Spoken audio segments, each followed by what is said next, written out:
Hello and welcome to episode 65 of my playthrough of Mass Effect Legendary Edition, where I am not using Charm or Intimidate dialogue options and am not using Paragon or Renegade interrupts. Before we continue on, let's go ahead and get through a little bit more of the Codex. 50,000 years ago, the Protheans were the only spacefaring species in the galaxy. They vanished in a swift galactic extinction. Only the legacy of their empire remains. They are believed to have built the mass relays and the Citadel, which have allowed numerous species to explore and expand throughout the galaxy. Prothean ruins are found on worlds across the galaxy. While surprisingly intact for their age, functioning examples of Prothean paleotechnology are rare. Time and generations of looters have picked their dead cities and derelict stations clean. Some believe the Protheans meddled in the evolution of younger races. The Hanar homeworld of Kage, for example, shows clear evidence of former Prothean occupation. The presence of a former Prothean observation post on Mars has caused a rebirth of interventionary evolutionists among humans. These individuals believe the god myths of ancient civilizations are misremembered encounters with aliens. Okay. And let's go ahead and do this section. The Citadel is an ancient deep space station presumably constructed by the Protheans. Since the Prothean extinction, numerous species have come to call the Citadel home. It serves as the political, cultural, and financial capital of the galactic community. To represent their interests, most species maintain embassies on the Presidium, the Citadel's inner ring. The Citadel Tower in the center of the Presidium holds the Citadel Council chambers. Council affairs often have far-reaching effects on the rest of the galactic community. 5 arms, known as the wards, extend from the Presidium. Their inner surfaces have been built into cities, populated by millions of inhabitants from across the galaxy. The Citadel is virtually indestructible. If attacked, the station can close its arms to form a solid, impregnable shell. For as long as the station has existed, an enigmatic race called the Keepers has maintained it. All right. Spectres are agents from the Office of Special Tactics and Reconnaissance and answer only to the Citadel Council. They are elite military operatives, granted the authority to deal with threats to peace and stability in whatever way they deem necessary. They operate independently or in groups of 2 or 3. Some are empathetic peacekeepers resolving disputes through diplomacy. Others are cold-blooded assassins, ruthlessly dispatching problem individuals. All get the job done one way or another, often operating outside the bounds of galactic law. The Spectres were founded after the Solarians joined the Council. For many years, they operated in secrecy as backroom problem solvers. Only after the Krogan rebellions did their activities become publicized. Assignment of a Spectre is less contentious than a military deployment, but makes it clear that the Council is concerned about a situation.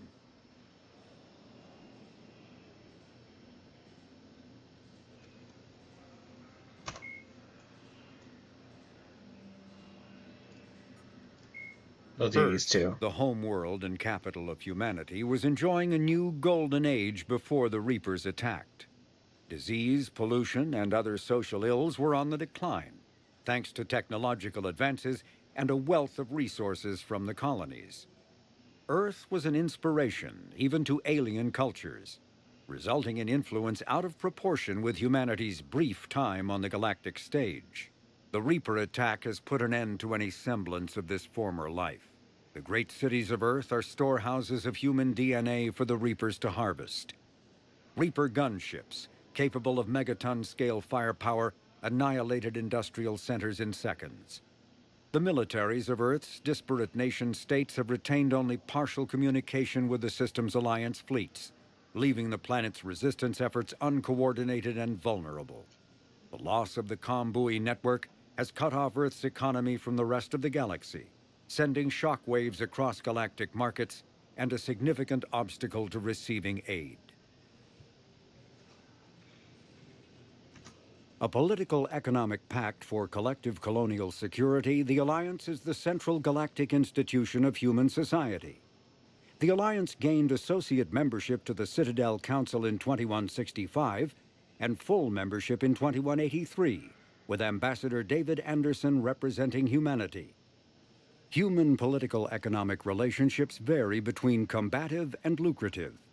The Turians, who'd fought humans during the 2157 First Contact War, have become valuable trade partners, despite residual social hostility. Other relationships are even more complicated. The rapid rise of human political influence on the Council, achieving in decades what others waited or are still waiting centuries to acquire, has galvanized suspicion and resentment against humanity. That negativity is vastly outweighed by the respect and trust humanity earned by saving the Council during the 2183 attack on the Citadel, at the cost of Alliance cruisers Cairo, Cape Town, Emden, Jakarta, Madrid, Seoul, Shenyang, and Warsaw, and their 2,400 crew. The Systems Alliance is an independent supranational government representing the interests of humanity as a whole. The Alliance is responsible for the governance and defense of all extrasolar colonies and stations. The Alliance grew out of the various national space programs as a matter of practicality. Sol's planets had been explored and exploited through piecemeal national efforts. The expense of colonizing entire new solar systems could not be met by any one country. With humans knowing that alien contact was inevitable, there was enough political will to jointly fund an international effort.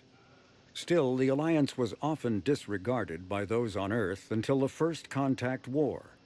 While the national governments dithered and bickered over who should lead the effort to liberate Shanxi, the Alliance fleet struck decisively. Post-war public approval gave the Alliance the credibility to establish its own parliament and become the galactic face of humanity.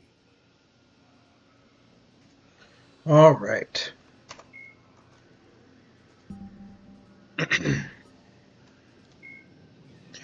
CSEC. Citadel Security Services, CSEC, is a volunteer police service answering to the Citadel Council. The 200,000 constables of CSEC are responsible for maintaining public order in the densely populated Citadel. They also provide pirate suppression, customs enforcement, and search and rescue throughout the Citadel cluster.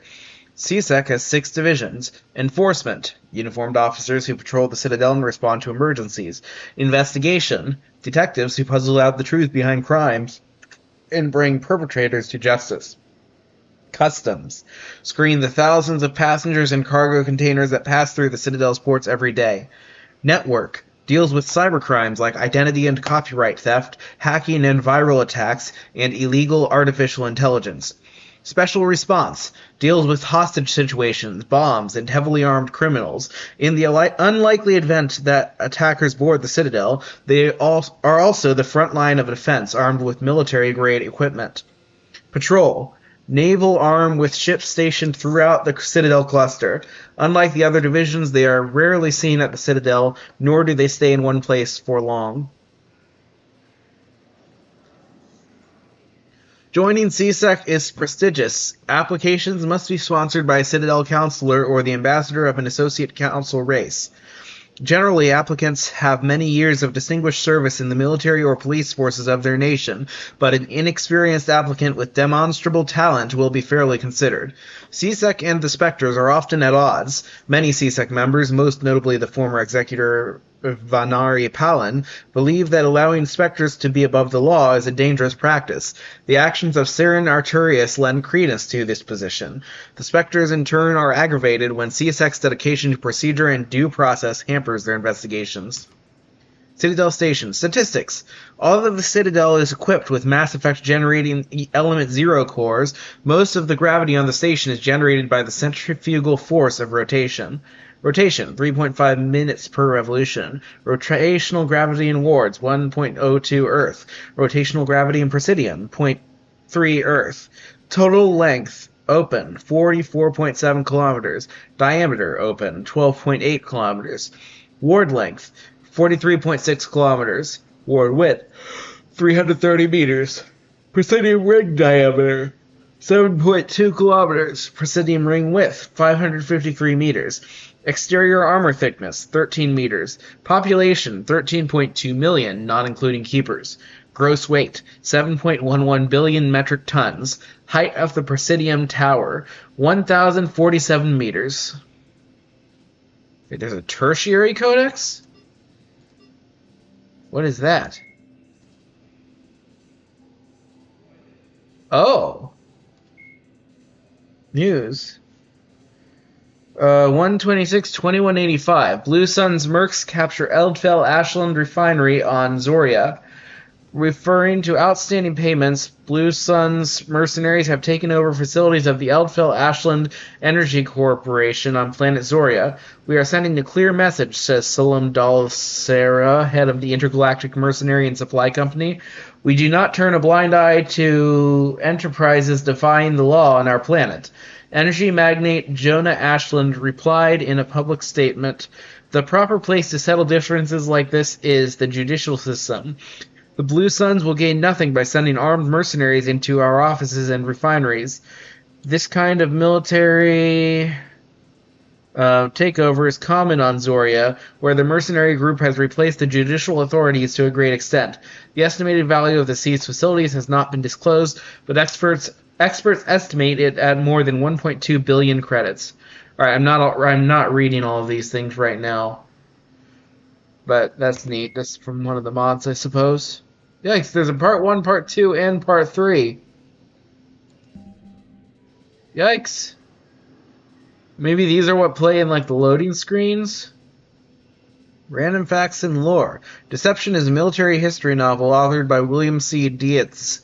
Almost immediately after it was released, it was mercilessly attacked by critics and readers alike for containing many errors and inconsistencies. The publisher claimed that they were going to release a corrected version, but they never did. Alright.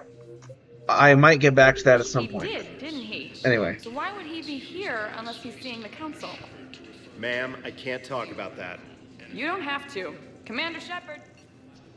What's going on here? Commander, just who I was looking for. Diana Allers, Alliance News Network. I think we can help each other. I suppose you want an interview. Even better. I'm a military reporter with the show called Battle Space. We're carried on just about all Council planets. My producers want me embedded on a human ship, and I want that ship to be the Normandy. Why would I want that? Wars can be won or lost in the editing room, and this war needs to be won. I've got Alliance security clearance and operate without a crew. You get veto power over the segments I file. Can you handle an arrangement like that? Or do I keep looking? Tell your producers yes, for now. We'll see how it works out. Report to the ship as soon as possible. Any questions? How much gear can I bring? 1 foot locker.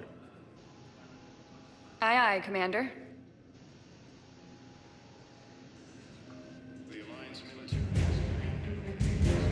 All right.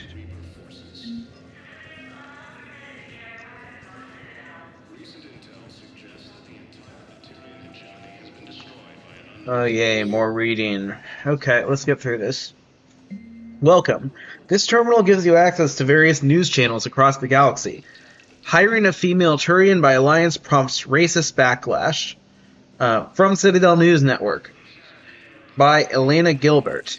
The Alliance made history this week when it hired the first non-human staff member to work at its docking station on the Citadel. Octacia Ramses, a Turian, began her new job with humanity to much fanfare. When asked why she decided to work with the Alliance, Ramses' response was enthusiastic. "I've grown up believing that all races can cooperate and grow with each other.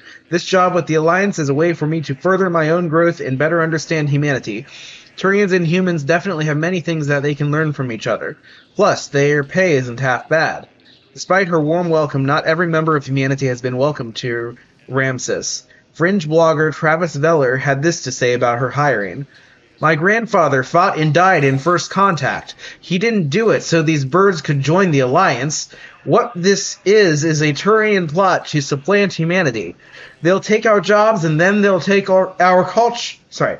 They'll take our jobs and then they'll take their culture. I don't want my children growing up under the thumb of the Turians." No human should put up with this. In response to Veller and his ilk, an Alliance representative had this to say. The Alliance has long believed in cooperation with other species and will not change because of racists and isolationists. Elena Gilbert is a correspondent with Citadel News Network. Lovable Varen goes from home to home changing lives. Citadel Weekly Lifestyle.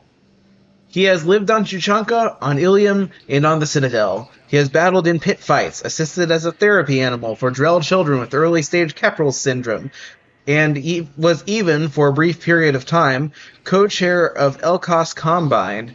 His current showbreed name is Prince Grimrender of Gembat, and in an investigative report, we explore the lives this lovable Varian has touched and changed. Grimrender's first appearance among humans was on the colony world of Pharos, where he was one of the few friendly Varen according to reports. We were going through a dark patch after the Geth attacked, one colonist notes, and a lot of us were feeling disconnected, like we didn't know how to talk to each other anymore. We weren't even sure this colony was going to survive. We were hunting for food, and I ran into this Varen. I was sure it was going to attack me, but it just nuzzled my hand and led me to this dead Alpha Varen I hadn't managed to find earlier. Led me to this dead Alpha Varen I hadn't managed to find earlier. Can't imagine who killed it. Right then I knew this colony was going to make it. Grimrender later spent time on Tuchanka, where a merchant who goes by Ratch remembers him fondly. I had lost most of my money in a deal on some bad Grail spike throwers. Was about to lose my shop, and then this one Varen growled at me, and I just knew it was telling me to bet on it in the next fight. Grimrender reportedly won the match and became a friendly fixture on Tuchanka for some time. Even after his retirement, Ratch reported that Grimrender helped protect his store, warning him of pyjak attacks so that Ratch could get help to drive off the aggressive scavengers. Grimrender also raised morale among visitors, nibbling pyjak meat and following tourists around the camp. His exploits after Tuchanka are legendary. Grimrender reportedly protected a survivor from a crashed Quarian ship by fending off attacking Varen until help arrived, taught a greedy Volus merchant the importance of caring for his friends, and helped provide a little inspiration for a Solarian scientist who was having trouble cloning dinosaur mounts for Paragon to use on planets with hostile atmospheres. Most recently, Grimrender has touched the life of a notorious businessman, Thax Vorak, who won contests with Grimrender as a show Varen. Thax confides that the Varen gave him a new outlook and maybe even a new line of work. After my evening was interfered with, my yacht stolen and crashed, and my health compromised, I was prepared to take significant steps against those involved. However, when I saw little Grimrender dragging that hapless human, Richards, I believe, through the pond, paddling with those little legs, I realized that there were things more important than vengeance. I decided not to order anything done to the Turian, the Vorcha, even the attractive young human female, and I confess, that's a big step for me. Although he's now retired from shows, Prince Grimrender of Gembat, who has gone by many names over the years, should still find a way to stay busy. At last reports, the Varen has been put to stud at McSorley's Cloaca Margarine, a Varen dairy that is currently in danger of going out of business unless a particularly viral Varen can help change lives there. Did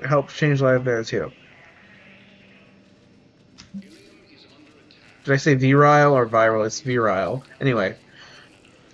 Elcor documentary wows critics. Today marks the release of Heavy Duty on the HoloNet, the documentary about the life of Officer Koa, one of the few Elcor members of CSEC. This eye-opening movie will reveal the intricate details of what it's like to be the biggest and strongest officer on the force, but also the potential discriminations this gentle Elcor faces every day. How does it feel to be disrespected by criminals because you're not scary enough? You will now know. In an attempt to intimidate, where are they? Can I get a real cop in here? This big kitty cat isn't cutting it for my fine criminal taste. Sorry. Okay, I'm getting confused who's who. Let's try this again. In an attempt to intimidate, where are they?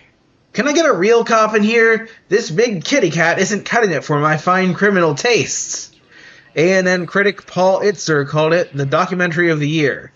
one that will clearly divide the viewers on questions of discrimination and integration in the Citadel. Citadel Weekly, however, in an article released this morning, criticized the movie as a futile attempt to bring dissension in the Citadel, asserting that Elcor are well-integrated and accepted members of the society in any role. We tried to get a hold of Officer Koa for a comment on the movie, but he was sadly on duty today. Primarch address preps Turians for war by Chiselix Palinurus. Cyprian Paladin. The Turian hierarchy is at war with an unknown force of artificial intelligences. Palavin's Primarch Fedorian revealed today in a brief address carried throughout Citadel space. The speech came just hours after combuis went dark near Maktare, a star system home to the battered Turian colony world of Tatris. Rumors suggesting the attackers were the same insect-like ships that attacked Batarian and human space were confirmed by the Primarch. The attackers are called Reapers. They are a race of intelligent starships that can turn their prisoners into willing slaves, he said. Fedorian did little to acknowledge fears that the enemy must have superior technology in order to coordinate two fronts thousands of light years apart. There are many mysteries about this enemy, but we know enough, he said. They have attacked our kin, and so it is war with them. War until victory. War however long and hard the road may be. War until they can never threaten us again. Turian response to the Primarch's statement was vociferous. Several inter- and extranet outages were reported following the speech, as Turians vented their anger at the enemy. Primarch Fedorian seemed to have predicted this emotional response in his address, though it remains to be seen if he can contain it. Now is not the time to be enraged, he said. Now is the time to harness our will and do what must be done. We must show that whatever civilization we face, it picked the wrong foe. Chislix Palinurus serves in the 20th citizenship tier of the Turian hierarchy's Conflict Operations Messaging Legion. Linron retains power, but control disputed. From Alliance News Network Information Partners, by Pietro Pagano. Talat Surkesh. Delatras Linrun, the queen bee of Surkesh's wealthiest bloodline, has retained bloodline leadership by a narrow margin. In an extended speech given last night to the homeworld and colonies, the Delatras primarily addressed her constituent clans, duchies, and corporations, lauding growth she secured for Solarian businesses and taking shots at the rival Nara bloodline. Afterwards, pledges of loyalty or statements of no confidence were factored into the weighted electoral system that the Linron bloodline uses to determine leadership. Delatras Nara called Linron to congratulate her on her victory, but insiders say the Linron rivals are to be watched. In Solarian politics, I love you means you're going to die, and you're going to die means I love you, one Linron staffer said. Linron's influence over the Solarian Union is undeniable, but the Nara are dangerous. They don't even recognize Talat as the planetary capital, the source added. If their Delatras gambles right, she could get the loyalty of the STG, which is key in any coup. In other words, it's just another day on Surkesh. The token mammal, Pietro Pagano's blog on Solarian culture, is uploaded weekly from Surkesh. Hierarchy fleets defeated and pushed to Palavin by Chiselix Palinurus. Trebia system. Hierarchy forces failed to retake the Maktare relay, and the malicious starships known as the Reapers have pushed into Palavin's space. The Hierarchy attempted a trans-relay assault to liberate the colony world of Tatris this week, only to lose great numbers of ships and personnel. The attack began with an assumption that the Reapers were on the far side of the relay, ready to annihilate anything that came through. The 29th through 32nd Fleet's specialists in delivering heavy ordnance sent resonant warp bombs through the relay to clear the Reapers away from the immediate area on the other side. They then sent the 4 fleets through the relay, believing their considerable mass would create relay drift and deliver them out of the Reaper targeting zone. The extent of losses is classified. What is known is that the Reaper ships emerged on the Palavan side of the relay. There, according to hierarchy sources, a significant portion of the Armada engaged the Reapers. Fierce fighting continues. Reports came through of the Reapers broadcasting images of their victory at Tatris, but these could not be authoritatively confirmed. Some comm buoys were destroyed, creating extranet lag for signals coming out of the Trebia system. In an emergency broadcast from an undisclosed location, Primarch Fedorian admitted that it is possible Palavan's communications with the rest of the galaxy will go dark during the fighting. "We must prepare for the worst," he said. "We cannot expect aid from allies when our allies face nightmares of their own. They look to us because in each Turian is a soldier. Now we must become more. Each of us must be a savior." Chiselix Ponurus serves in the 20th citizenship tier at the Turian hierarchy's Conflict Operations Messaging Legion. Alright, one more. Migrant Fleet refuses Council inspectors. From Alliance News Network Information Partners. By Diana Allers. Citadel. Diplomatic relations between the Quarians and Citadel have chilled after the Migrant Fleet refused to consider visitation by Council weapons inspectors. The move comes several months after the Migrant Fleet allegedly acquired dual-use ship materials, which could be used to create Dreadnought-scale weaponry. The allegations leveled by unnamed specters center around a battle over the terminus world of Corlys. In a violent dispute, the Migrant Fleet fought Blue Sun's mercenaries, and when the fighting was done, took its fill of starship parts on or orbiting the planet. Quarian representatives have so far been unapologetic. "We have no embassy on the Citadel, and are no longer signatories to the Treaty of Faraxon," Admiral Han Gerel of Osnima said. "Our armaments are none of the Council's business. Further, these worries are unfounded. We have never had, nor do we plan to have, hostile intent to Council species." Public reaction in Council space is vehement. "The Migrant Fleet has always lived on the edge of criminality," popular blogger Faye Road Durlan said. "But adding an axial gun to a live ship that's who knows how many kilometers long, that's not a cause for worry? That's not a cause for worry. That's a terror worth soiling your pants over." Diana Allers is a war correspondent who appears regularly on ANN's Battlespace. Alright, finally.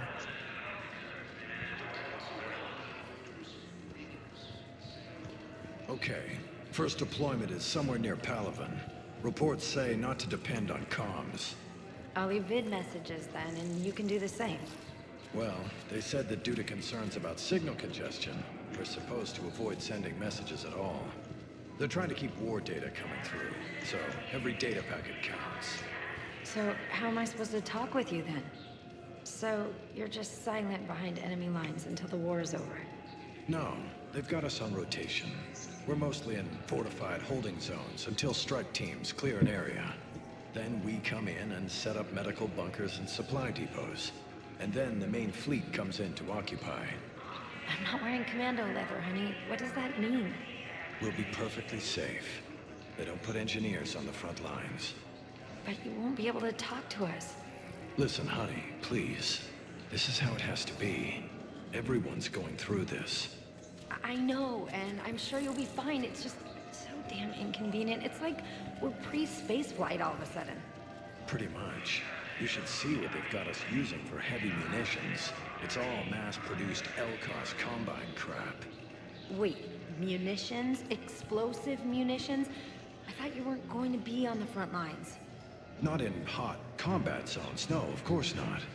But sometimes, they need us to breach enemy fortifications. Goddess, you said you were just going to be building emergency outposts. I'm sorry, honey. I didn't want you to worry. Chances are, I'll never even need to put on armor. I know, and I'm sorry. That's what you get for marrying a civilian. Are you and the girls going to be okay? Combat pay isn't as much as I make at the dig site. We'll be fine. The last thing I want you to worry about is paying the bills. Just don't go too crazy with new dance classes, okay? I was gonna drop those. can't get the girls there on time, and I was probably gonna go pick up an extra shift at work. Oh. Well, we'll make it up to the girls when I get back. Dance classes, biotic gymnastics, whatever they want. They're going to call for boarding pretty soon. I should... I know. Listen, I've heard ads for a place called Sanctuary. It's supposed to be a safe haven from the war. I want you and the girls to go. What? I don't want to worry about you, okay? Okay, I'll see if I can get a loan. I'll send a message for Neri's birthday. I thought you were supposed to avoid sending messages. It's a stupid rule anyway. Hello, Commander Shepard. Welcome to the Citadel. This is Docking Bay D-24. Note that due to recent events, official identification and weapons permits may be requested by CSEC personnel for routine verification. What's with the heightened security? New screening fields have been added in order to speed up processing at the security stations in each docking area. Citadel security screening technology uses highly advanced biometric authentication systems developed by the CERTA Foundation. Please note that any attempt to circumvent Citadel security measures will result in immediate incarceration. What else is in the area? You are standing in docking area D-24. According to your biometrics file, you are cleared to access further information about this bay. This is the airlock currently assigned to the Systems Alliance ship Normandy. If you look out the bay window, you can see one of the many magnificent vistas for which the Citadel is renowned. What about that room over there? The waiting area is for those who wish to speak to our new arrivals. It is located next to security processing. Any other important areas I should know about? Docking Bay E-24 has been repurposed into temporary housing to accommodate the recent influx of civilians to the Citadel. If you wish to contact your species' official Citadel representative, please go to Citadel embassies. For medical needs, the Presidium offers leading-edge care at the Huerta Memorial Hospital. The Presidium Commons have been a cultural mainstay since the Council was first established at the Citadel. That's all. Please speak with me again if you require further assistance. Will do. Alright.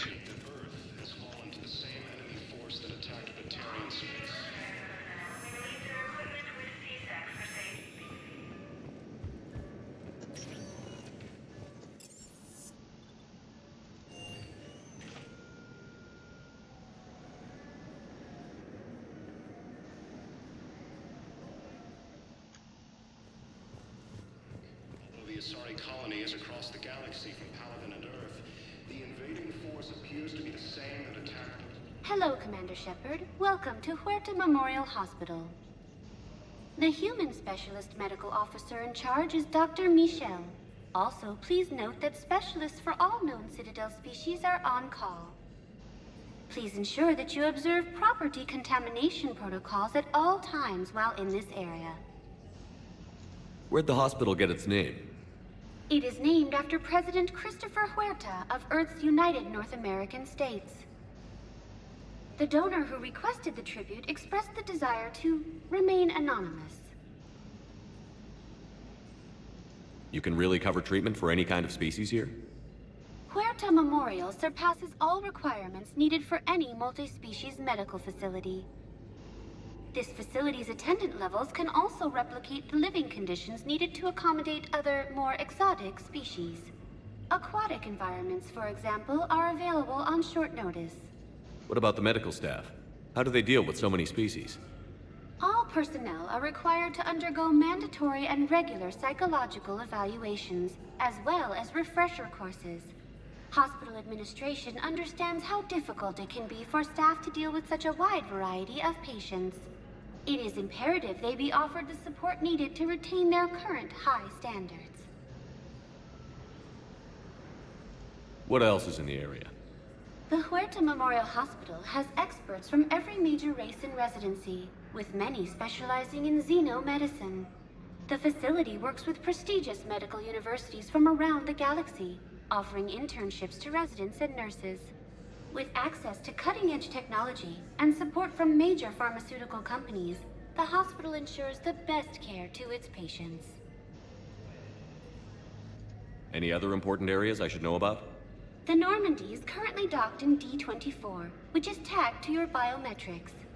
Docking Bay E24 has been repurposed into temporary housing to accommodate the recent influx of civilians to the Citadel. If you wish to contact your species' official Citadel representative, please go to Citadel embassies. The Presidium Commons have been a cultural mainstay since the Council was first established at the Citadel. Thank you. Please speak with me again if you require further assistance. According to the Council, these galaxy-wide attacks are part of a massive... Come back to them. I want to check this first. Alright, get our flowers. Sales go to help new medical research.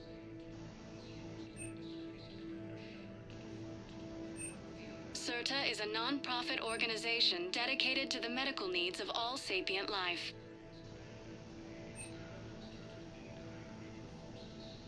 Thank you for coming to CERTA. How can we help you? So the problem is... CERTA is a non-profit organization dedicated to the medical needs of all sapient life. Thank you for shopping. I need to decide if I'm going to continue the romance with Tally or go back to Ashley. Because with the no Paragon or Renegade interrupts, it may very well be the case that I can't even save Tally's life. I probably can. I guess I still have a while to figure that out, but I think for now I'm going to act like I'm going to go back to Ashley, and I can change my mind later. Here's Shepard now. Dr. Chakwas, you're here? I'm working at an Alliance R&D lab down in Shelter Wards, coordinating closely with Admiral Hackett. I heard you escaped Earth in the Normandy, and that someone was critically injured. I came as fast as I could. We had a run-in with a Cerberus synthetic on Mars. Ashley took the worst of it. How's she doing? Very well, all things considered. I'm impressed with Lieutenant Commander Williams' resilience, as well as Dr. Michel's expertise. I wish I could have been there to help on Mars. Actually, I'm not even sure if I can save Ashley's life, because both of them have a chance to die in this game, actually. Alright, let's see. It's been 6 months, Doctor. How have you been? Good. I've been fortunate. When they impounded Normandy, the Alliance didn't really know what to do with me. I was never officially part of Cerberus, and I'd gotten a proper leave of absence from my previous post. So you hadn't technically done anything wrong by joining me to defeat the Collectors? Yes, though I suppose if you were judged to be a war criminal, I would have been tried as an accessory. Your place is in Normandy's medbay, not some lab. I couldn't agree more. You say the word, and I'm with you. The Normandy wouldn't be the same without you, Doctor. Get your things. Docking Bay D24. Yes, Commander. And thank you. Don't thank me so soon. Remember, Joker is still aboard. And I'd be surprised if he's been remembering his medication.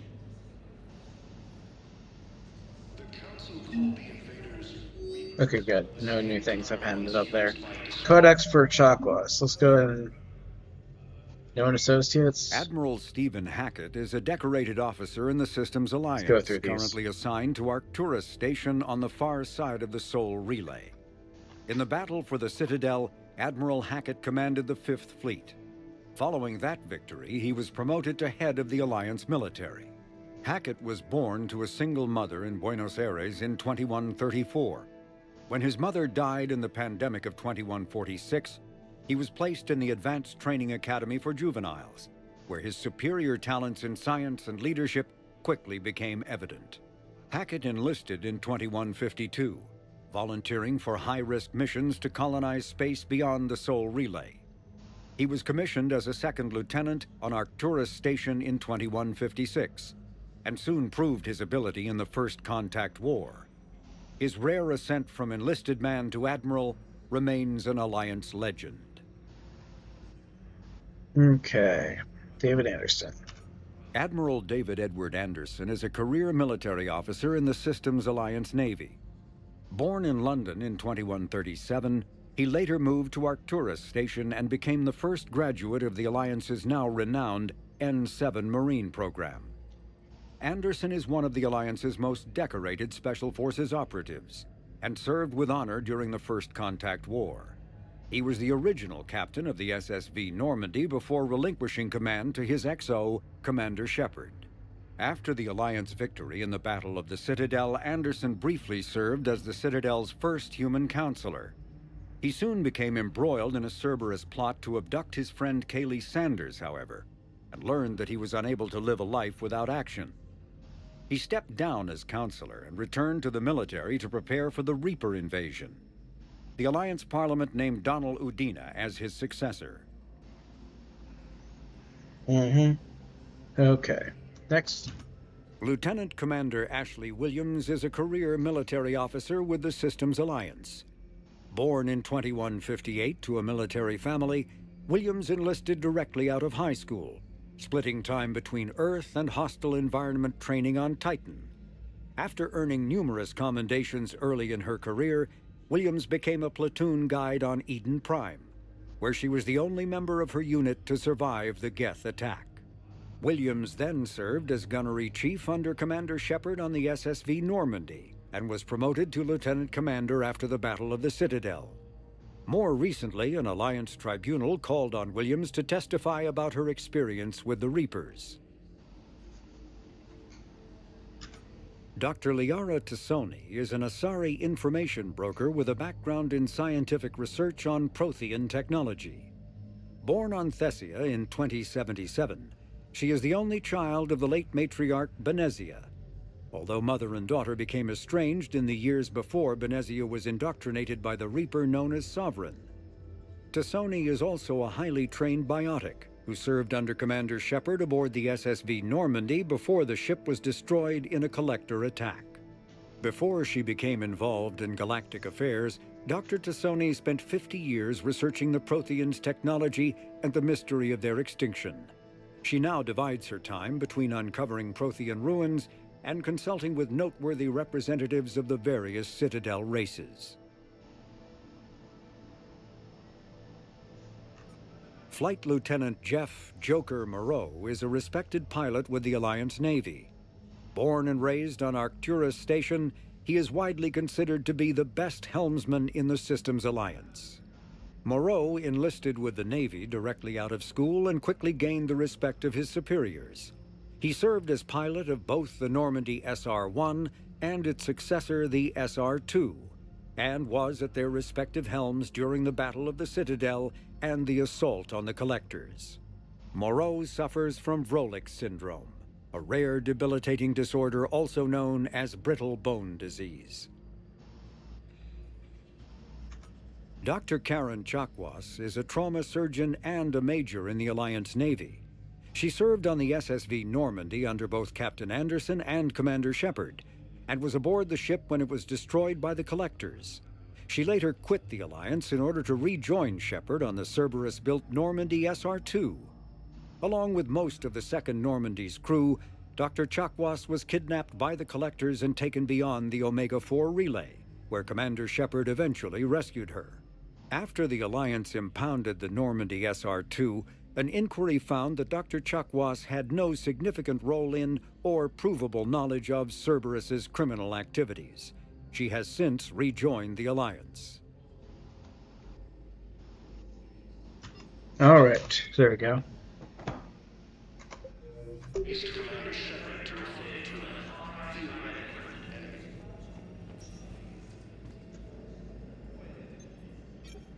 Commander Shepard, good to see you.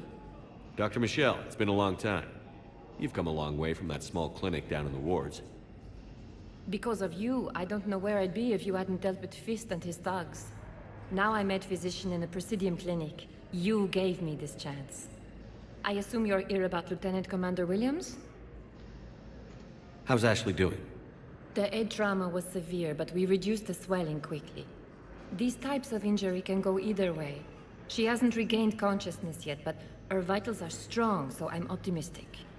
You can go see her if you like. She's just down the hall.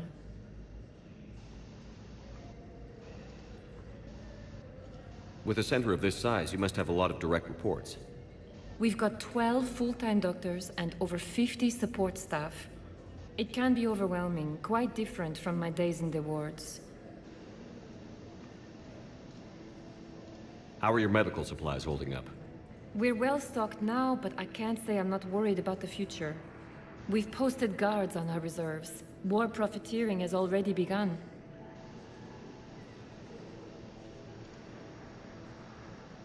This war may leave a lot of injured people homeless. Can the Citadel clinics care for them all? We're fine now, but I'm worried. Every hospital on the Citadel is preparing for the worst.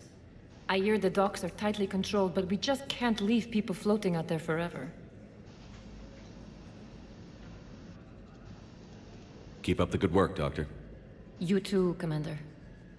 The Alliance military has abandoned the Hades Gamma cluster to incoming Reaper forces. Recent intel suggests that the entire Batarian hegemony has been destroyed by an unknown force.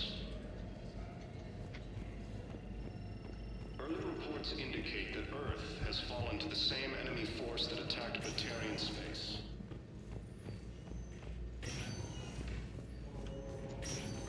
Patient stable for now. Touch and go. Neurosplint's still the best course of action. I'll see if we have the required spatial bindings. Meet you back here.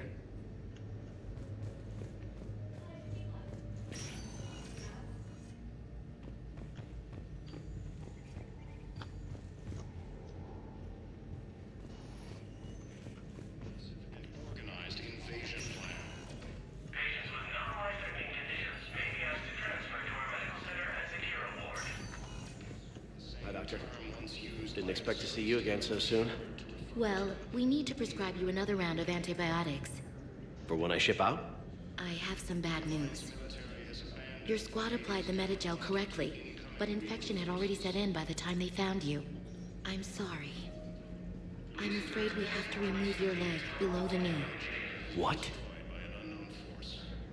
But... I don't understand it. It doesn't even hurt. It would if we took you off the painkillers, Lieutenant. You can replace my leg, right? Yes, but clone tissue replacement takes months. You'll need a prosthetic. Oh no. I highly recommend talking to our resident psychiatrist before the operation. Okay, I need surgery, but when can I get back to the front? You're not. What? You have extensive nerve damage. Once we remove the leg, we can't install a prosthetic for at least 5 weeks. I told my squad I'd fly back next week. I'm sorry, but that's impossible. I'm not sitting out this war in a bed. Lieutenant, listen to me. If you go back with a missing limb, you'll just be a burden to your squad mates. I'd never drag down my team. Then the greatest favor you can do them is to rest after your operation. You mean when you slice my leg off? May I recommend an hour with our psychiatrist? Even with modern treatment, losing a limb is traumatic. I'll think about it.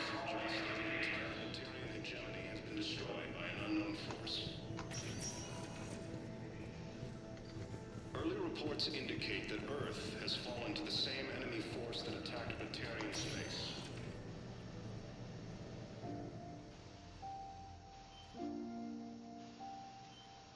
Ash. Hey. It's Shepard. I should have known you'd pull through. You're stubborn. Always were. Scared me pretty bad back there on Mars. I just wanted to check in on you. See how you're doing.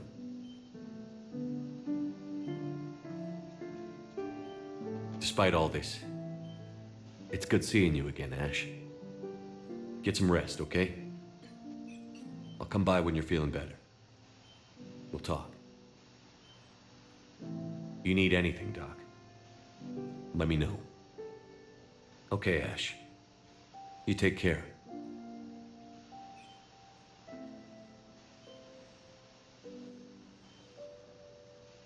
I'll see you soon. Incursions by enemy forces are being reported in Turian colonies. Fighting is said to have reached Paragon. Transfer to our medical center and secure a ward. The Asari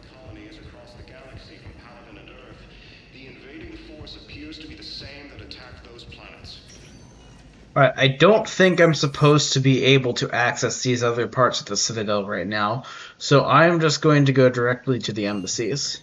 I think it's a side effect of one of the mods or something.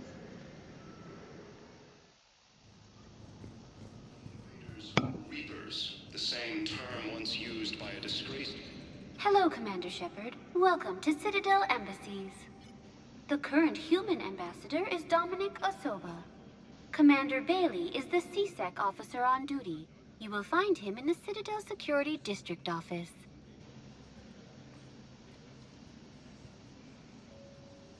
Where's the Spectre Requisitions office?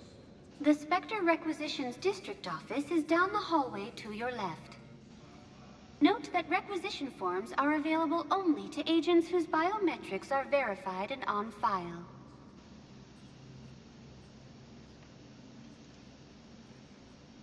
What else is in the area?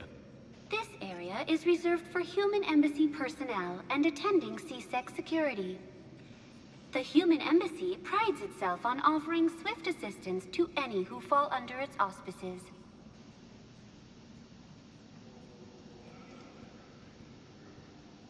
Any other important areas I should know about?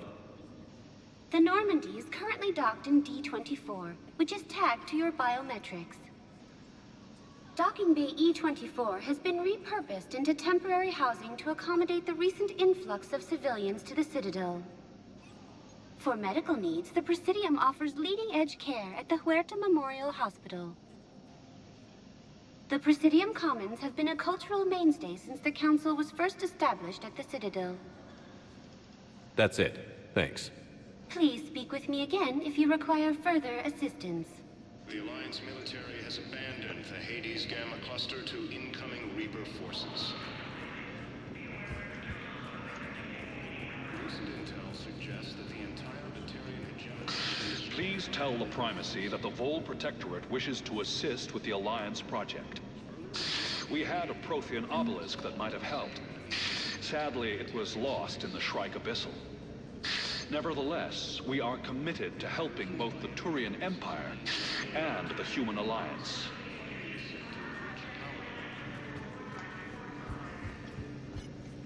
Ilium is under attack. Although the Asari colony is across the galaxy from Paladin and Earth, the invading force appears to be the same that attacked those planets. Hello, dear. Perhaps you can help me. I'm looking for my son. But we spoke about this already. I told you about his mission and... Nonsense. I just filled out the paperwork. He's very punctual when he's on the field. He checks in every week. Only... he hasn't checked in for a while now. A month. Anyway, I'd like to file an expedited contact request. Yes, of course, ma'am. But the notes on his file state he's not under a contact ban. Oh, you already looked. How kind of you. I'm just so worried. It's not like him to go quiet so long. As soon as I get news, ma'am, I'll let you know as soon as I get news. Thank you. You're such a nice young woman. You know, you remind me of my daughter-in-law. Ilium is under attack. Although the Asari colony is across the galaxy from Paladin and Earth, the invading force appears to be...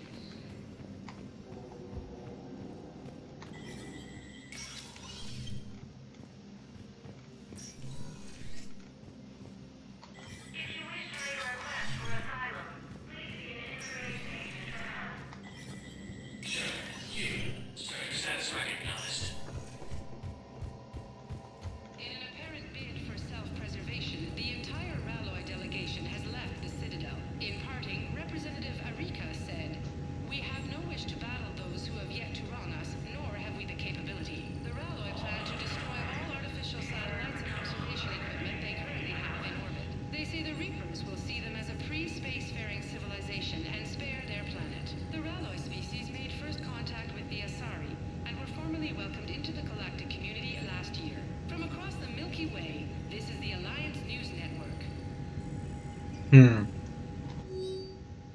Welcome. Welcome to the Spectre Information Processing Center. This terminal offers secure information access and support for authorization of covert operations or requisitions. It is restricted to operatives currently on active duty with special tactics and reconnaissance. Any operation requiring payment can be executed at the terminal nearby, which supports secure and untraceable financial transactions. Partner benefits increase. Reservists called to active duty are not drawing full pay because of the scale of the galactic threat and the massive funding required to match salaries and partner benefits for so many on short notice. Using Spectre authority to mandate salary matching for all personnel with partners or dependents on the Citadel would require cuts to tax incentives and post-war economic stimulus goals. Well, if that's all it requires, then yes, let's do it. Tax incentives, sure. Post-war economic stimulus, yes, that's perfectly reasonable to cut.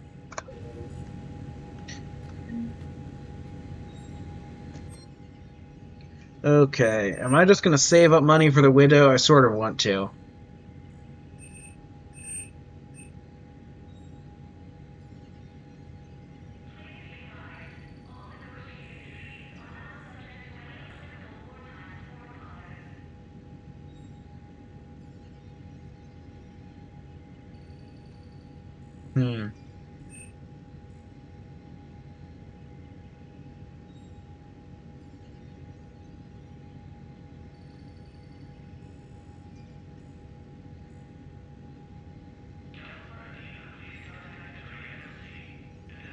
Huh.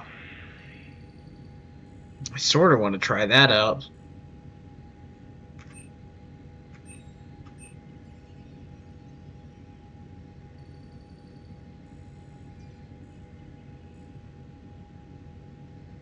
You know what? I'm going to buy this and stick with that for now. Might come back and buy other things later, though. And we'll replace...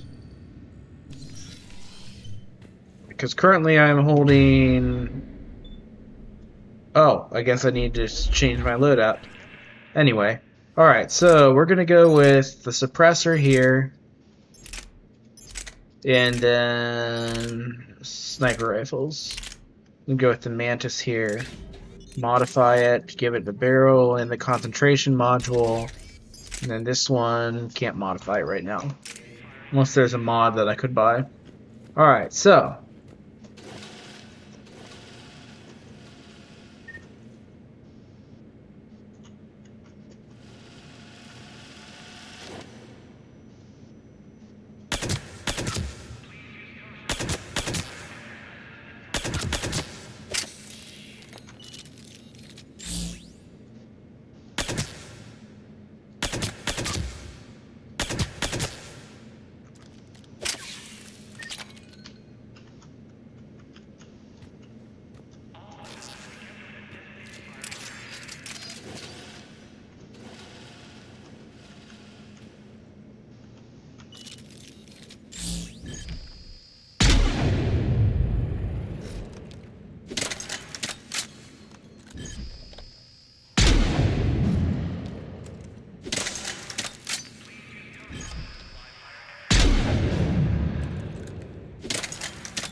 Now, does it only take one shot to kill these things, or did I... It looks like it.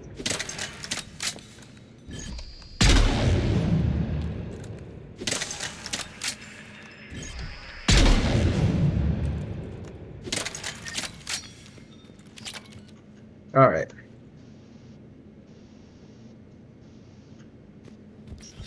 See if there are any mods I can buy.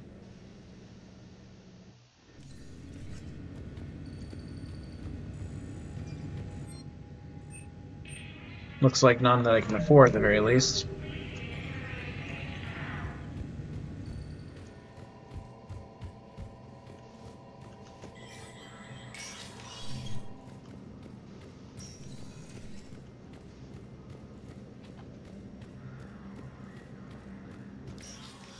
Commander, Councillor Udina said you'd be coming.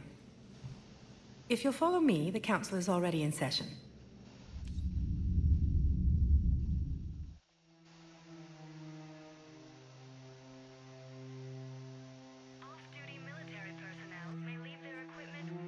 We've got our own problems, Counselor. Earth is not in this alone. But Earth was the first Council world hit. By all reports, it faces the brunt of the attack. By your reports.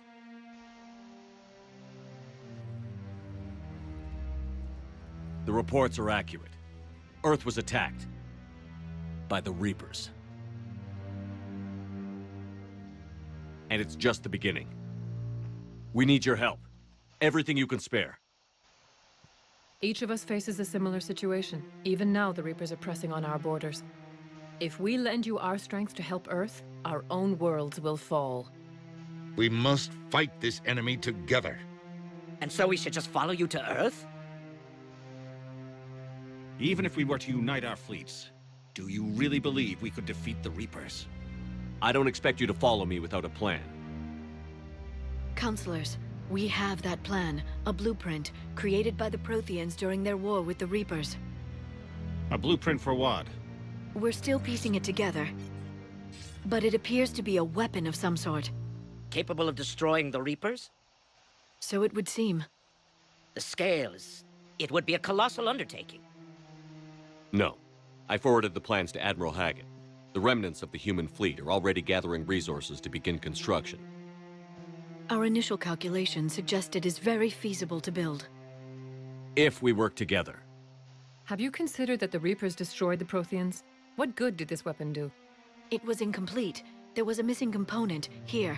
Something referred to only as the catalyst. But they ran out of time before they could finish building it. Do you really believe this can stop the Reapers? Liara believes it can work, and so do I. And while I haven't always agreed with Udina, he's right about this. We need to stand together. Now more than ever.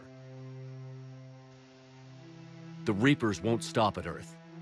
They'll destroy every organic being in the galaxy if we don't find a way to stop them.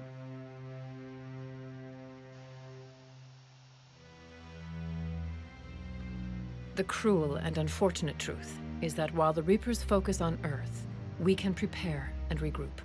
We are convening a summit amongst our species.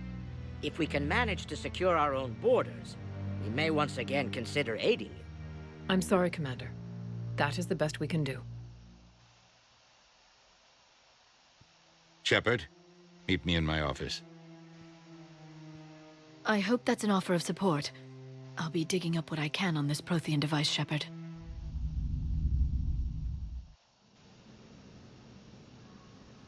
They're a bunch of self-concerned jackasses, Shepard.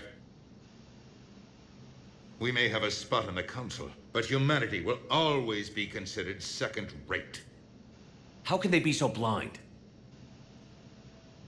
They're scared, and they're looking out for themselves.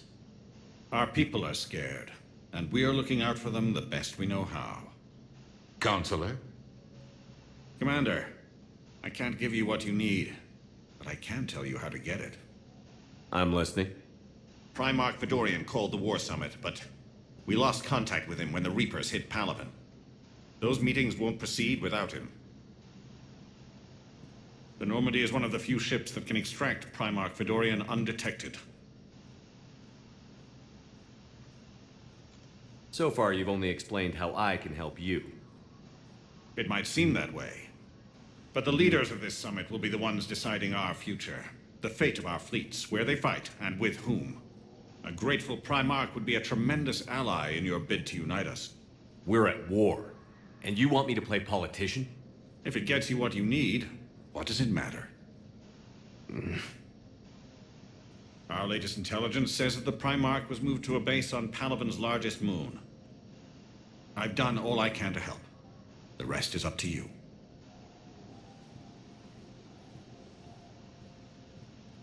There is one other thing. The Council wanted me to tell you. We've chosen to uphold your Spectre status. And various resources will be made available to you. Good day. Well, that went well. It's a start. I'll talk to the others in the meantime. See if we can support this summit. Move things along. Thanks.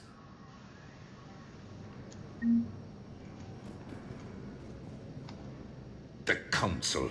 You saved their lives. And for what? Apologies that boil down to maybe later. If we don't figure out something, maybe later will be an epitaph on a mass grave of 11 billion. I know what I'm gonna do. What are you gonna do? Humanity has created some goodwill in the galaxy. Now we cash in our chips. I will get what funding I can, what materials I can, and spread the message. Help the humans, help yourselves. I'll institute a draft in our colonies and order all civilian ships armed. Work on the Prothean device will be around the clock.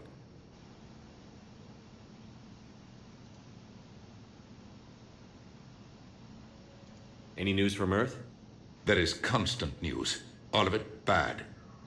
The Reapers are destroying satellites and the old nuclear missile silos, along with everything else that could help. We have a handful of quantum entanglers spread out over the continents. All other communication is cut.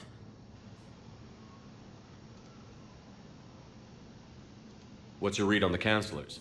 Any angles I could pursue? Tavos is a diplomat and compromiser, but she's wrapped up in defending Asari space like a mother panther. Valorn is out of his depth. The Solarians like their wars won before they start. They're frightened now. Use that.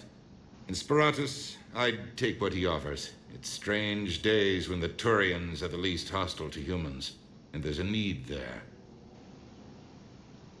You say that about the Turians, but throughout all of these games, in my experience, the Turians have been a very close relationship with the humans, not really one that has a lot of animus, but maybe that's just because of Garrus, my experience with Garrus, I don't know. Anyway. You're a Citadel counselor. Don't you have options when the others block you like this? With Parliament destroyed and Shastri gone, I have more power than any human in history. But today, you saw how little that is. Rest assured, I will not be counted out long.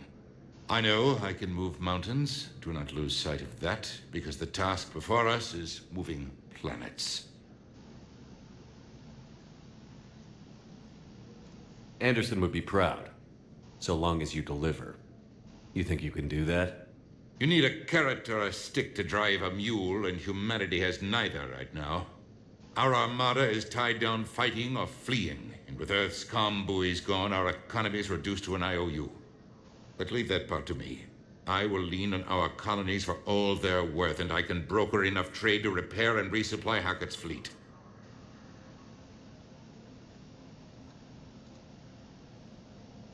Did you know a lot of people on Earth? Many. It's monstrous to think of them being snuffed out, of course, but the part that gets me is Arcturus. I must have known most of the Alliance Parliament on a first-name basis. I required a second VI just to track all their birthdays and anniversaries. Rose Garden stuff, but to have it all gone.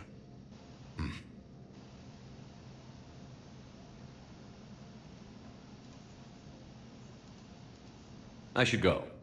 I'll be here.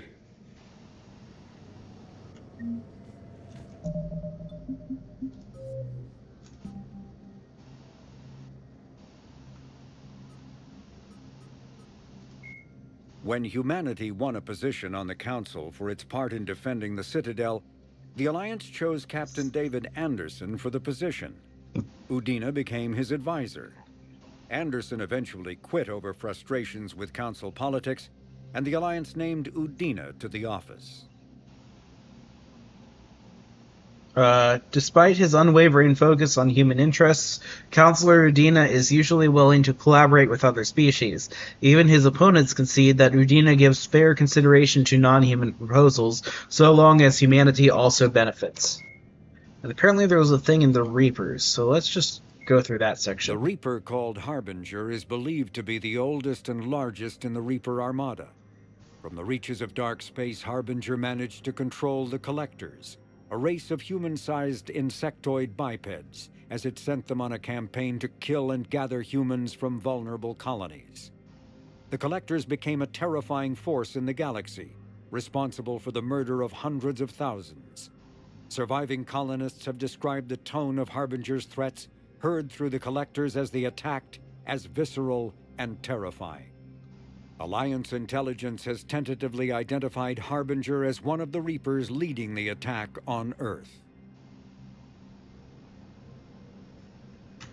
A myth common to several cultures in the galaxy, Reapers were once imagined as space monsters that consumed entire stars. Archaeologists who searched for the sources of such myths found little besides the themes of all-consuming devils that are common to primitive cultures. Although accurate information about the Reapers remains scarce, the galaxy now knows that the Reapers are not a myth. They are a real and devastating threat. Sovereign was the first Reaper encountered by the modern Citadel races. Military leaders initially assumed that Sovereign was a Geth or Prothean flagship commanded by Saren Arterius, a rogue Spectre.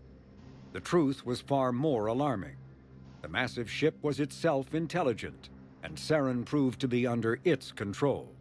The attacks by Sovereign against Eden Prime and the Citadel removed any uncertainty about the Reaper's technological superiority. Sovereign's formidable shielding and firepower allowed it to hold off the combined fleets of the Citadel, and its mass effect fields proved powerful enough to let the enormous vessel land on a planet's surface.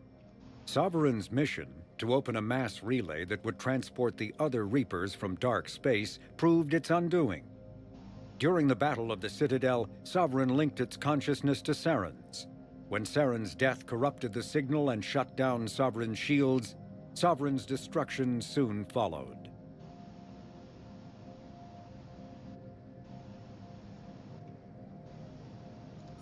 Reaper indoctrination is an insidious means of corrupting organic minds, reprogramming the brain through physical and psychological conditioning using electromagnetic fields, infrasonic and ultrasonic noise, and other subliminal methods. The Reaper's resulting control over the limbic system leaves the victim highly susceptible to its suggestions. Organics undergoing indoctrination may complain of headaches and buzzing or ringing in their ears.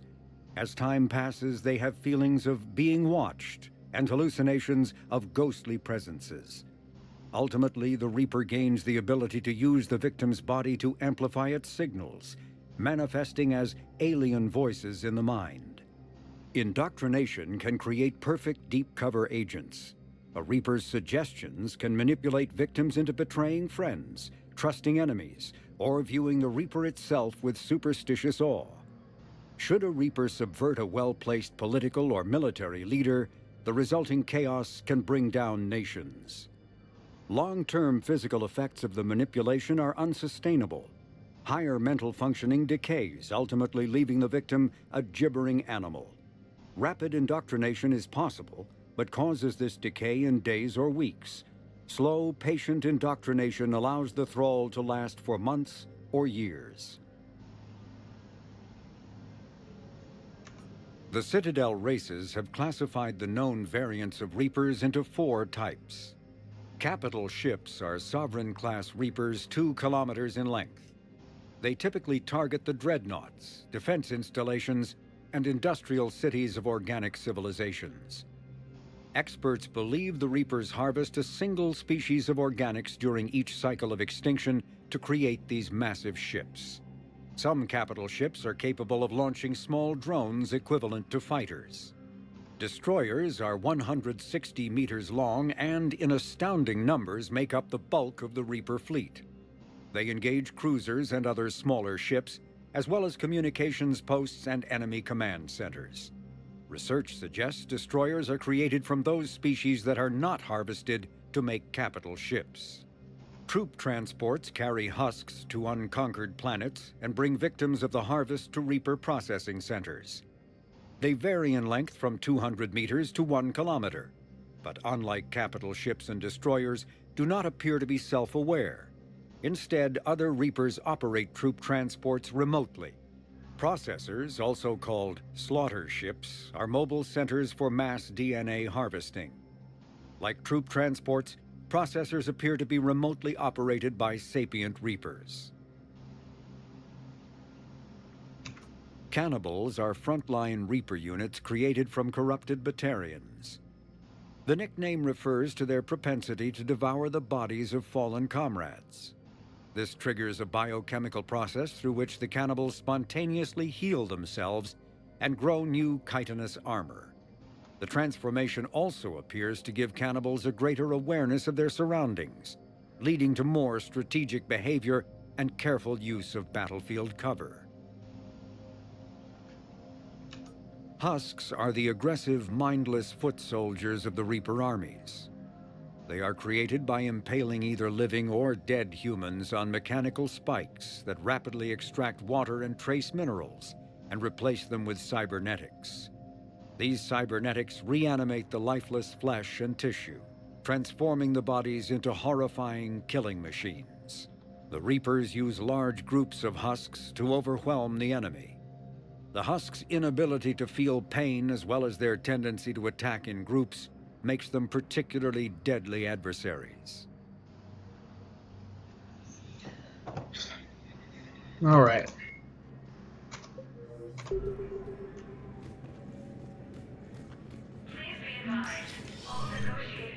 Go. That's not where I wanted to go. Not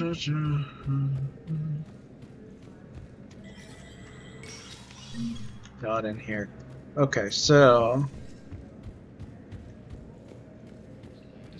Commander Shepard to refer to a theoretical enemy.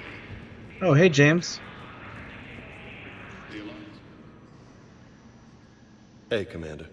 Liara told me the Council's not interested in helping us. Something like that. Why would they? Look at this place. There's no war here. People are whispering about it. They're talking about it, but they don't really believe it. I take it this is your first time here, with the elite of the galaxy? I've been to the Citadel, but never up here on the Presidium. It's not right. It looks pretty, calm and peaceful. But it's not right. It's all just an illusion. It was peaceful. Once. But was it? Really? I mean, when push comes to shove, they're just gonna turtle up. Hope it don't hit them too, right? They'd rather believe in this than face the truth. I can hardly believe it myself.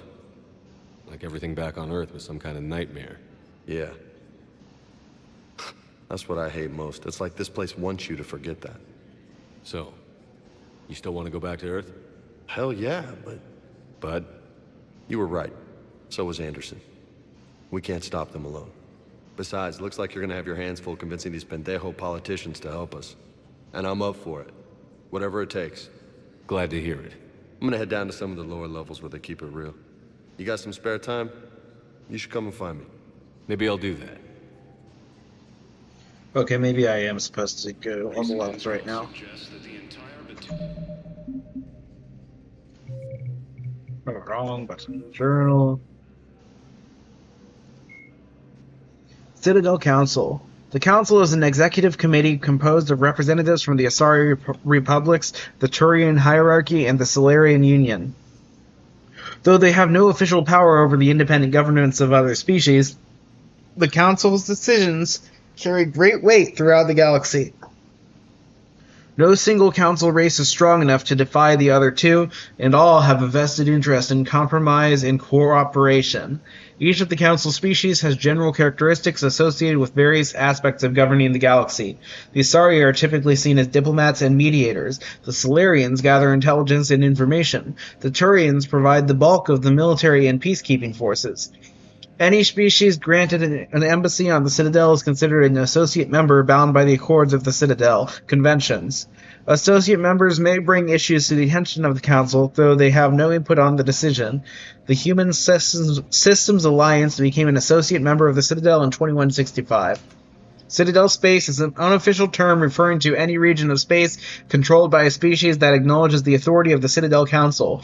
At first glance, it appears this territory encompasses most of the galaxy. In reality, however, less than 1% of the stars have been explored. Even Mass Effect FTL drive is slow relative to the volume of the galaxy. Empty space and systems without suitable drive discharge sites are barriers to exploration. Only the mass relays allow ships to jump hundreds of light years in an instant.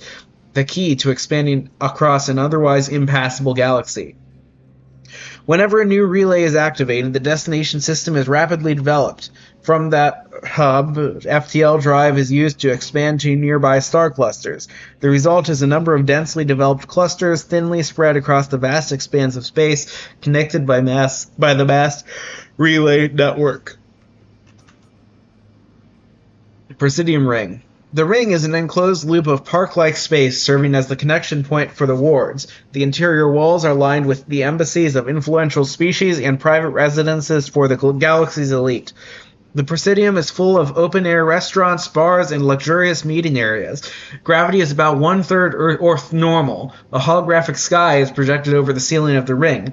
Unlike the 24/7 bustle of the wards, the Presidium maintains a 20-hour day schedule with a 6-hour night, where lights are dimmed and the sky goes through a night cycle. Offices and residences are often open to the interior. It is not unusual for embassies to have no exterior wall at all. This does not cause a crime problem due to the heavy C-Sec presence and ubiquitous monitoring devices on the Presidium. Thieves are quickly identified and apprehended. The ring is the location of the Citadel's spaceports. Being closer to the center of spin, there is less motion for a ship to match, and the reduced spin gravity makes handling cargo easier. Hundreds of ships pass through the Citadel every day, and every species with an embassy is granted a private dock. The tower at the center of the ring holds the administration of the Citadel Council. The tower rises over a kilometer from the ring, appearing to thrust forward and parallel to the ward arms. As the tower is at the center of the spin axis, it experiences little centrifugal force. Gravity is maintained using mass effect fields at a 90-degree angle to the ring and wards. A consular dock can be found at the base of the tower. While normally used for diplomatic couriers and inspector business, the shuttles docked here can evacuate the council government in an emergency. Hegemony has been destroyed by an unknown force. Early reports indicate that Earth has... I'm not going to go through the whole Citadel right now.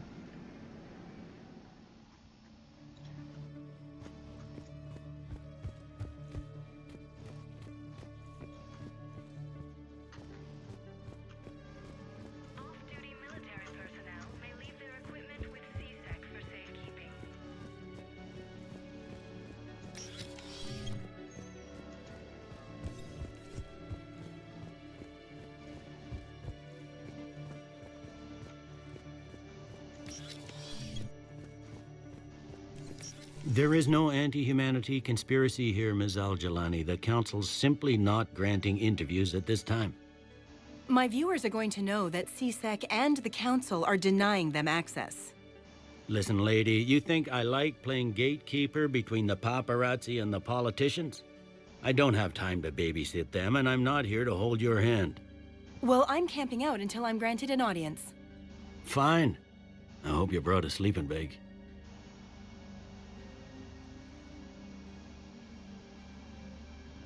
Commander Shepard? Commander Humanity has questions. Damn press. See, you're keeping the peace. Yeah, I feel like a glorified doorman. Most people would see it as a move up. Wedged in here with all the stuffed shirts? I'd rather be back down on the streets. I appreciate the higher pay grade, but I'm not a political creature. If you didn't want to be upped, why'd you accept?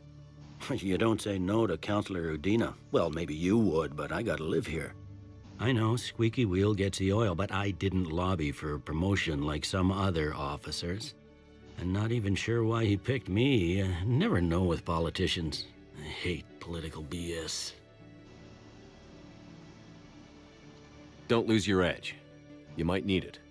Oh, wouldn't mind an excuse to get my fingers dirty. It's killing me about Earth. You and me both. I haven't been back in years. Now I may never. If this ain't the end of days, it's pretty damn close.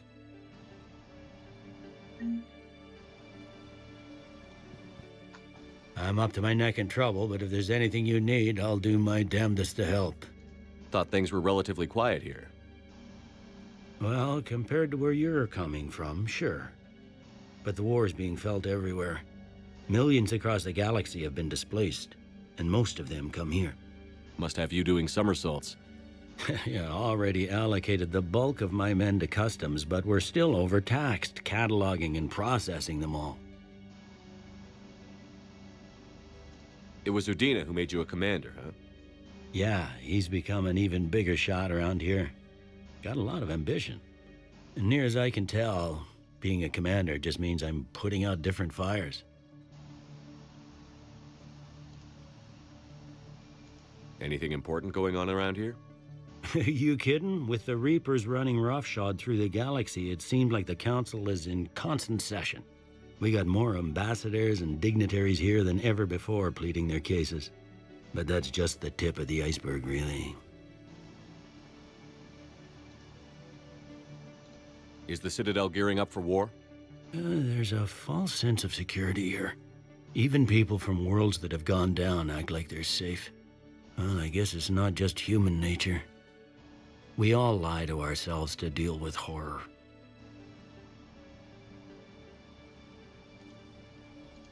You got loved ones out there? Somewhere. Ex-wife I lost track of, and a son and daughter. They're still on Earth. I'm sorry, Bailey. Yeah, I'm just like everyone else. I'm losing myself and things I can control. And at the moment, that means creating the illusion of security here. We both have jobs to do, Bailey. I suggest we do them. Yep. Good talking to you, Shepard.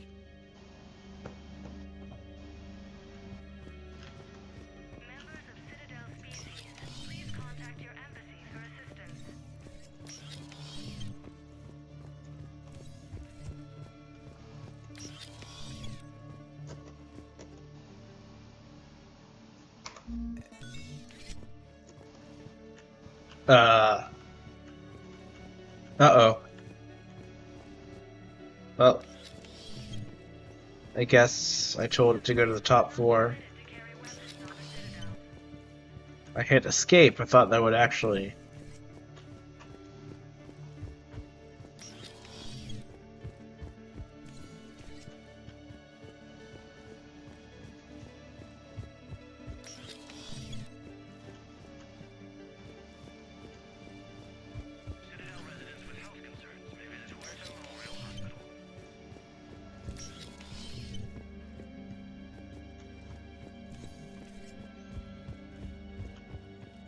Oh, I forgot to talk to Khaleesa Al-Jalani. Where did she go?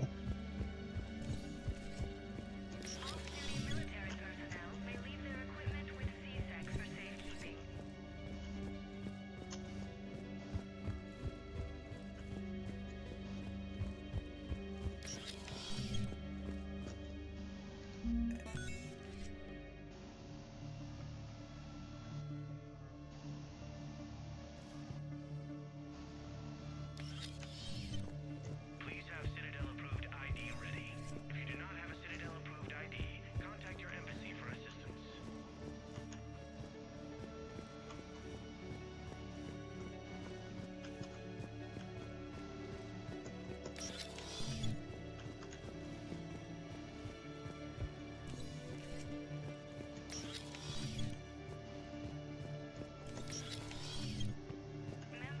Oh, I was already here. I'm being stupid.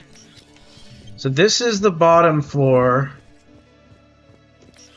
Wait, no, sorry. This is the top floor. I need to go to the bottom floor.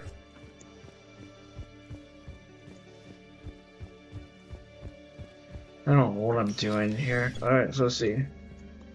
Bottom floor. Oh, wait. I don't know what I'm doing now. Alright, this is the bottom floor. I need to go to the top floor. That's what I'm actually trying to do here.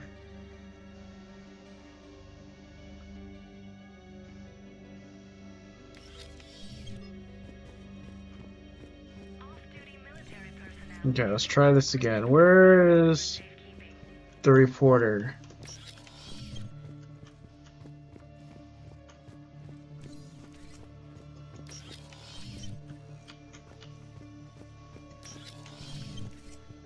Where did you go, Al-Jelani?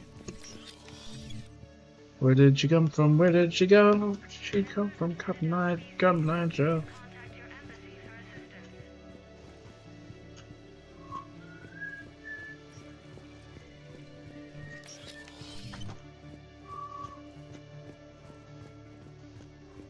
Did she go up to the embassies?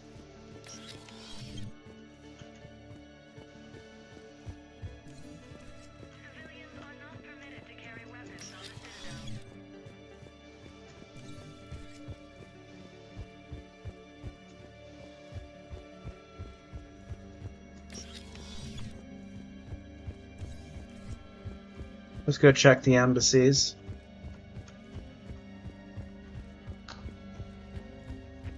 Please have Citadel-approved ID ready. If you do not have a Citadel-approved ID, contact your embassy for assistance. Incursions by enemy forces are being reported in Turian colonies. Fighting is said to have reached Paladin.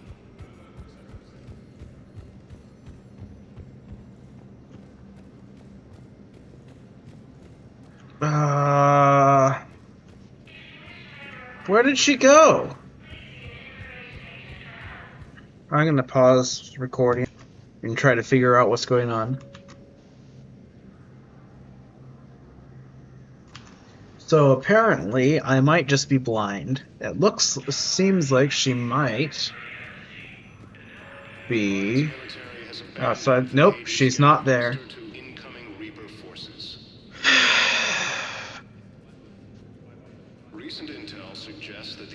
Okay, I'll keep searching. Alright, well, apparently she is somewhere at CSEC headquarters, assuming I didn't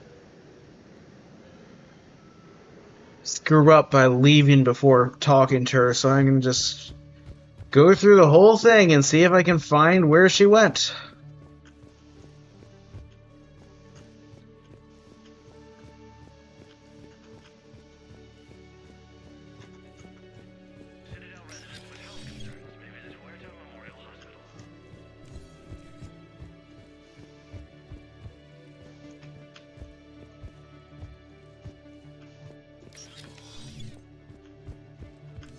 Hello, Barry. Do you know where Kalisa went?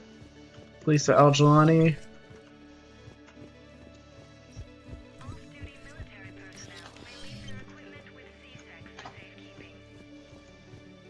Why am I so blind? Or, nope, not doing that yet.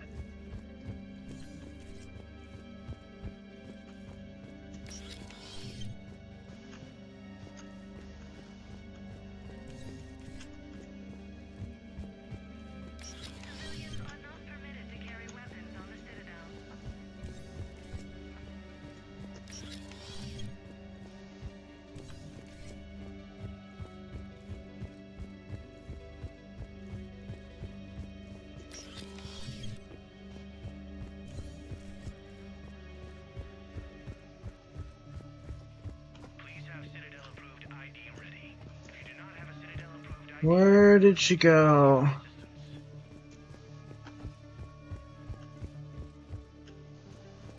She is not on this level. Can almost guarantee that.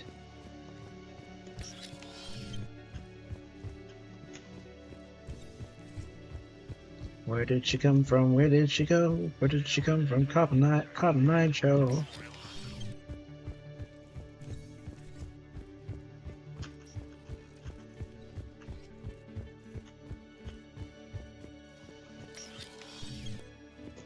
Alright, that was the bottom floor. We want to go to the top floor.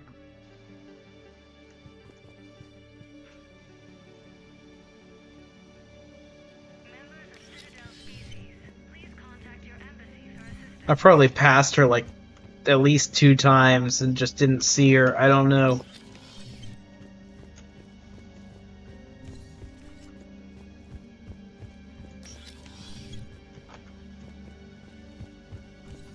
Wait, what? I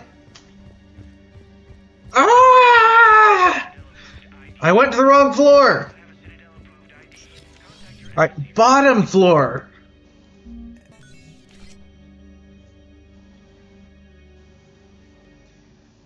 I wish the elevator wouldn't do its animation if I was already on the floor I tried to tell it to go to.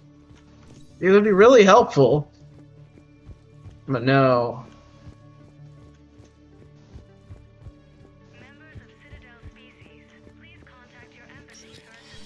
Where are you? There she is. Phew! Commander Shepard. Commander, the people of the Alliance have questions. Commander Shepard, Khaleesa bint seen in Al-Jalani. Isn't it true that you were on Earth when the Reapers attacked? How do you justify running away while millions of people on Earth die? Is that the best we can expect from the Alliance? I came to get help for Earth. For everyone. What about all the people suffering while you play politics with the Council? What about them? How can you stand here while our families die? What are you going to do? The same thing I've been doing for the past 3 years. Find a way to stop the Reapers. Get some help, Khaleesa. I have work to do. She just disappeared. Alright. Well.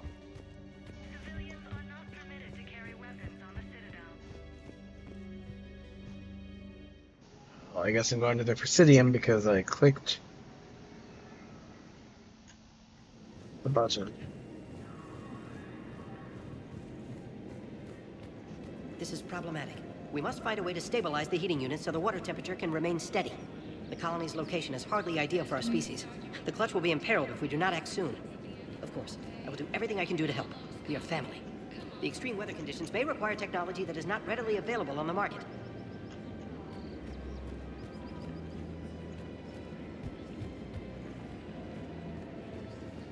Welcome to Agor Munitions.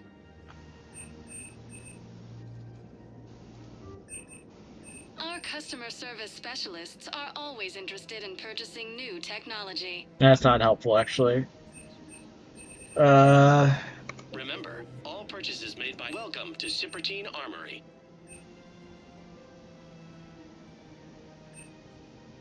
Professional grade equipment at reasonable prices. That's Cipertine. Oh, that's what I should have gone with. Alright.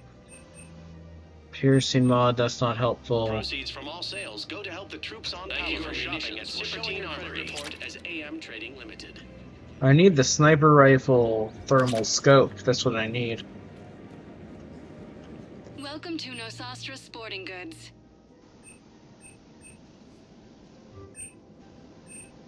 Shoot smart. Shoot Nosastra. Thank you for shopping at Nosastra Sporting Goods.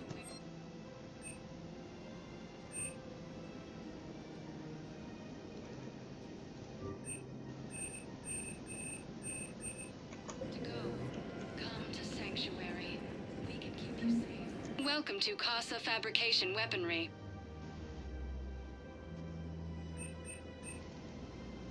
For the best in the business, come to Casa.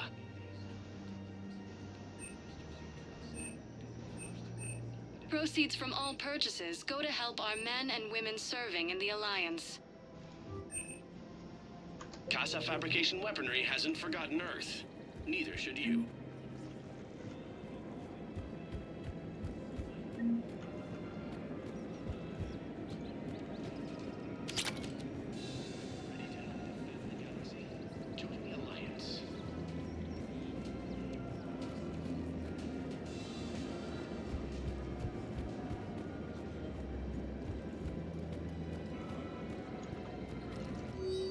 Oh, there's another one.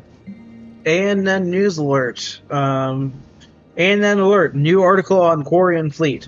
From Alliance News Network Information Partners by Ruxius Aurelius, ANN contributor. Citadel. Where is the Quarian Fleet?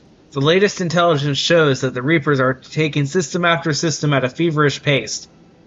Members of all races are fleeing their stations, colonies, and in some cases their homeworlds.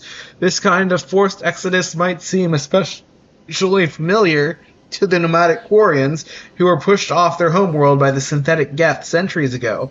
But as the galaxy pushes back against the Reapers, the Quarians are conspicuously absent. Turian and Alliance spokespeople cannot provide the fleet's current location. They say they have other concerns at the moment.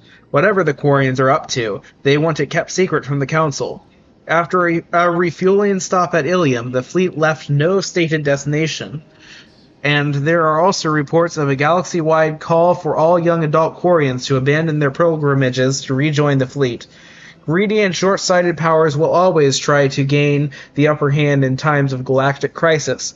We can only hope that whatever the Quarians are planning does not interfere with the only thing that should matter, stopping the Reapers. Read Ruxius Rilius's regular column View of the Empire exclusively on ANN.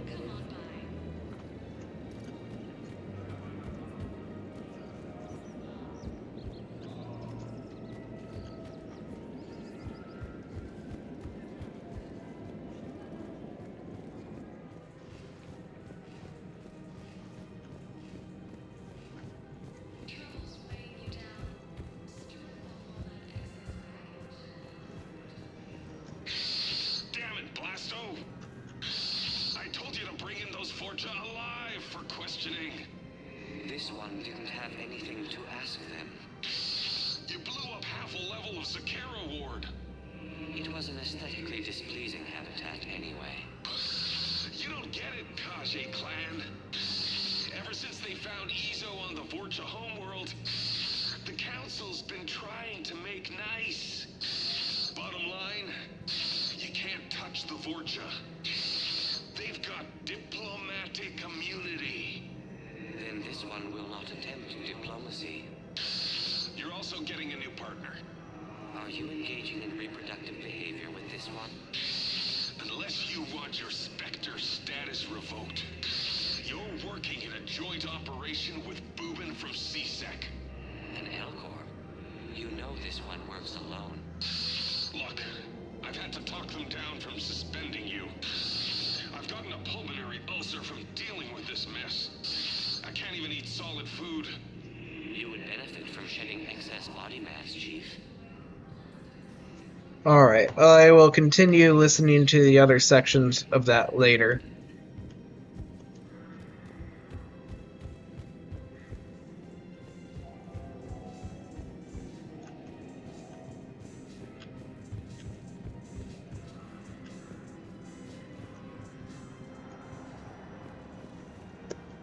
Hello, Commander Shepard. Welcome to the Presidium Commons. You are on the main promenade of the shopping galleria. Here you will find establishments offering specialized goods and services.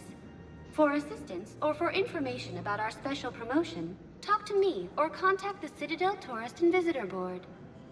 What's this promotion you mentioned? Producer Jean-Marie Arenicius is donating a portion of all proceeds from her new Blasto movie to the Citadel's Military Defense Fund. Audio excerpts of Blasto 6, Partners in Crime, are now available for your listening pleasure right here on the Presidium. Where can I check this out? To listen to excerpts, simply go to the Features hallway and find the Blasto 6, Partners in Crime publicity panel.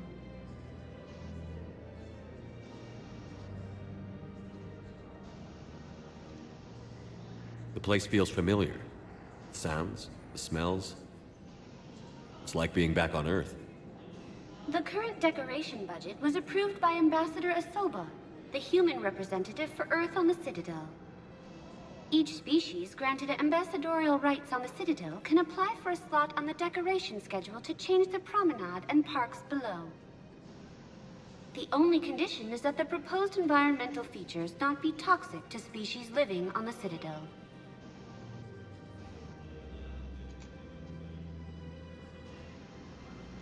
What else is in the area? The Presidium Commons have been a cultural mainstay since the Council was first established at the Citadel. Recently, new biometric systems have been added to assess the specific needs of your species.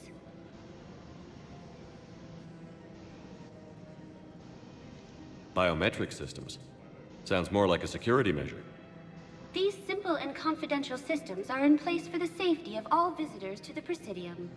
We respect your privacy, Commander Shepard. To opt out, please visit the Citadel Tourist and Visitor Board. That's all. Please speak with me again if you require further assistance. Alright. I'm gonna go check out these shops here. I don't have many credits left, but we'll see if I can get anything for these. Concentration mod 2, yes please. And there's the enhanced scope, but I can't afford it. So, we'll have to come back.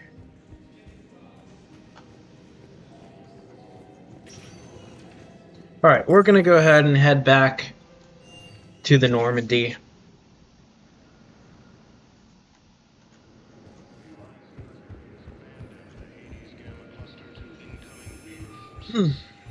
But I'm going to not actually leave for the Normandy until next episode, so that's going to do it for this episode. Be sure to hit the like button if you enjoyed this episode.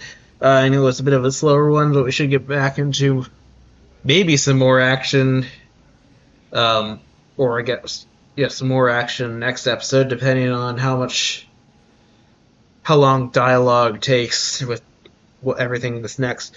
Anyway, again, hit the like button if you enjoyed the video, subscribe to the channel, and hit the notification bell if you want to be kept up to date on future episodes. And I will talk to you guys very soon.